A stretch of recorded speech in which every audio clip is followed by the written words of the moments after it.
ఇగో మన రైతుల గోసలాంటి ఇట్లాంటి పరిస్థితి. ఇగో వేసినాక నెల అవుతుంది, నెల అయిన పొలాలు మొత్తం గంగల పోయినాయి మొత్తము. అటు చూసుకుంటే చెరువు, ఇటు చూసుకుంటే పొలము. ఆ చెరువు ఈ పొలాలు మొత్తం ఒకటైపోయినాయి. మొత్తం ఏమంటే ఏం ఆశ లేదు. మొక్కలు మంట అయిన పొలాలు మొత్తం ఇవాళ చూసే వరకల కొనాకులు కనబడుతుంది, గంగల పోయింది. ఈ శాత శేషి కూడా వేస్ట్ మొత్తం. కుండపోత వర్షము, ఈ కుండపోత వర్షానికి రాత్రి కొట్టింది కాక మళ్ళీ పొద్దుగల్లా 8 గంటలకు చాలా అయింది. 12:30 పావు దాకా 1 అయ్యేదాకా కొట్టింది ఇదే వర్షం.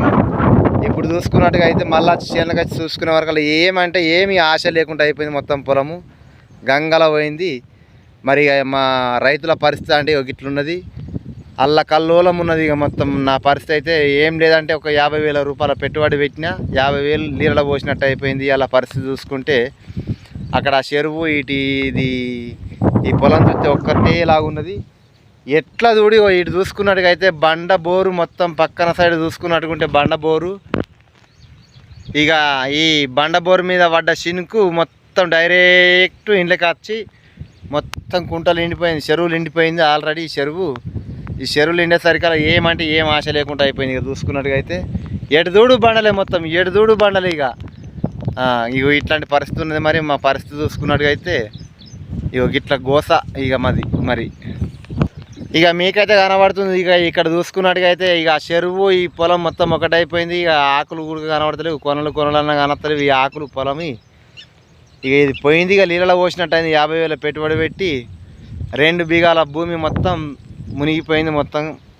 ఇక అల్ల కల్లోలం. ఇక ఇంటికి పోదామంటే ఇంటికి పోదానికి ధైర్యం అయితే లేదు.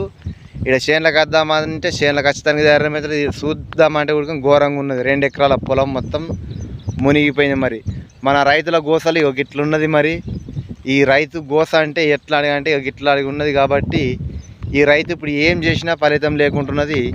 ఏదన్నా కూలినాలు చేసుకుందామన్నా కానీ ఆ కూలినాలు లేకుండా అయిపోయింది. ఏం చేద్దామన్నా బతుకు తెరువు మన సముద్రంలో కలిసిపోయినట్టు నీళ్ళలో పోసినట్టు అయిపోయింది మొత్తం బతుకంతా. ఆ చెరువు ఈ పొలం మొత్తం ఒకటేలాగా కనబడుతుంది. ఏమంటే ఏమీ ఆశ లేకుండా మరి ఎట్లా చేస్తే వానికి వస్తుంది. ఇది ఏం లెక్క, ఏం తర్వాయి. దీని మీకెళ్ళి కొంచెం ఆలోచన చేసి కొంచెం చూడండి.